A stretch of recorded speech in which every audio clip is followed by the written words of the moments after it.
Pull one South Palm 1083, Preble by Willard. How we doing? Good, you? Drove a little fast out of that lot, don't you think? I know. What's going on? A little scared. Why? That's all. I don't know. All right, turn around. Yep. You're gonna be under arrest for OUI. The alcohol was a major problem, but the pot was even more of a problem.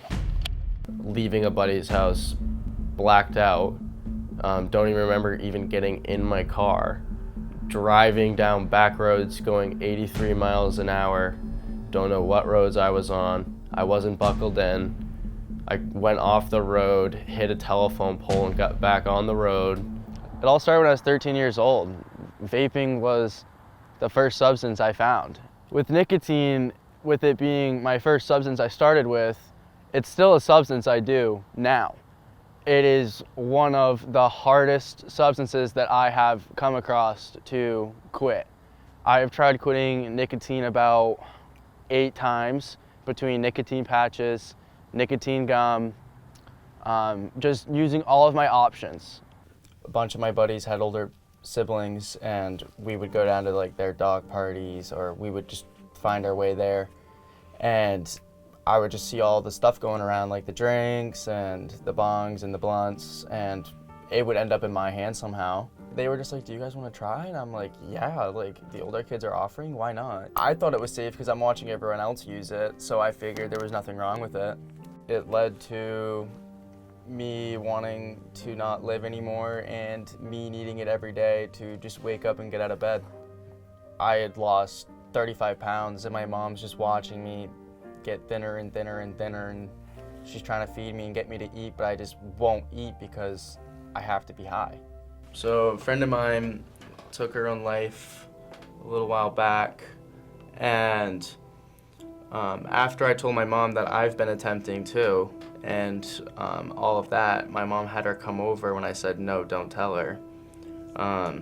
She came over, and the one thing she said to me was, if I could have done anything to save my baby girl and get her the help she needed, I would have done anything, but now I get to see her sit on my mantle.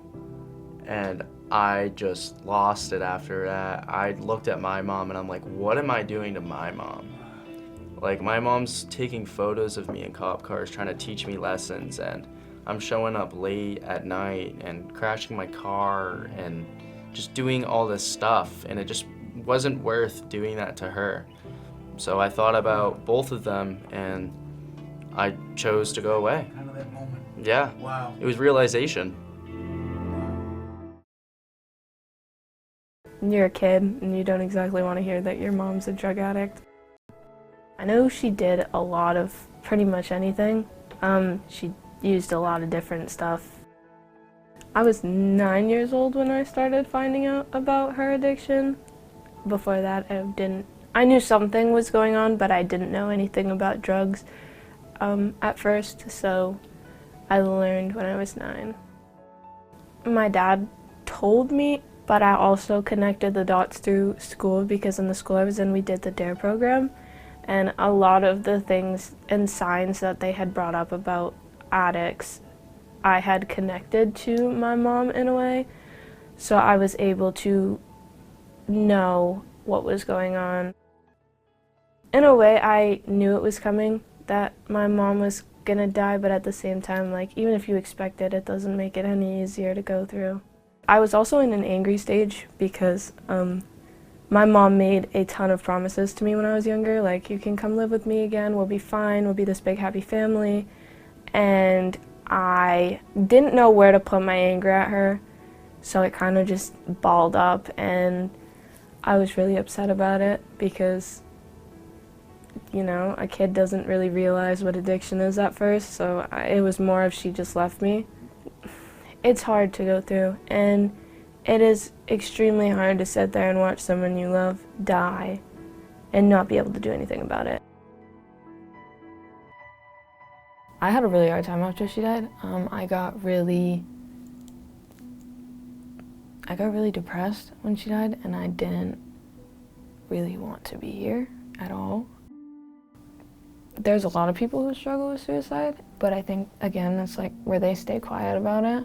Like, a lot of the kids who are vaping or smoking or doing drugs or smoking weed. Like, that is their way of trying to handle the fact that they don't know what to do with themselves. Like, a lot of people just want to be numb instead of feeling it, and they need help and they don't know how to ask for it or how to receive it, so they just numb themselves instead. I mean, honestly, I wouldn't really go to friends with that type of thing, still at my age, but like, the better option in that situation is to find an adult that you that you trust enough to ask for help from. Because I think that a lot of times if you're asking from a friend, it becomes kind of difficult on both of you in that situation. If you're struggling, it's okay to get help. Like, it's not something that you have to be ashamed of or hide from, because there's way more people that struggle with this than you would think, because people are so scared to ask for help. So there's nothing to be ashamed of when you need help. You just have to take that step to ask for it. I mean, a lot of people would rather you be alive and asking for help than be dead and not able to get help. I want to get a degree in addiction therapy. I want to work with kids from addiction, like who have addicted family members and stuff. And I think from experiencing it, it's different to understand. And I would also like to open a recovery center at some point.